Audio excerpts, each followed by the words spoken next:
One Hot Summer's Day by Nanny Linda. It was the hottest day of the year, and people were indoors or in the shade, and Mrs. Pamela Riley was under her apple tree drinking lemonade. People were taking it easy, trying to keep themselves cool, and her little friendly neighbours, the Smiths, were enjoying themselves playing in their paddling pool.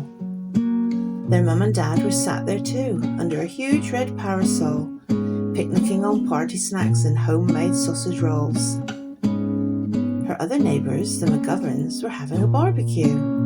The food was smelling delicious. She could have had some too. She was just getting cool and comfortable in her padded garden chair when her dog Skippy came running out of the house and gave her a funny stare. Just then she felt the ground vibrate underneath her feet, and a rumble, just like thunder, travelled all the way down the street. The vibration increased and her table shook, and Skippy yelped and ran and hid. Then there was an explosion, which lifted the drainage lid. She jumped to her feet and peeped over the hedge, and to her great surprise, a huge tall plume of water was gushing up into the sky. The neighbours all came running from their homes situated around the green, and her neighbour Mr. Kirby said, "The noise woke me from my dream." A water pipe explosion, which cracked the water pipe, didn't worry any of the children. It was such a cool delight. All the little kiddies were running through the spray, laughing, screaming and shouting, having a wonderful play. Parents brought their picnics and sat down on the grass. Mr. Kirby bought his homemade wine, and Mrs. Riley had a glass. Mr. and Mrs. McGovern brought some leftover barbecue food and offered some to Mrs. Riley. Oh, and it tasted oh so good. Some other neighbours, the Goodmans, brought some music and started dancing in the spray. It really was such a friendly way to spend a hot Saturday. It was all going so very well until the water company man came and cordoned off the area to make it safe, he tried to explain. Mrs. Riley then had a wonderful idea, which she hoped would save the day. So she went into her garden and put the grass sprinklers on to spray.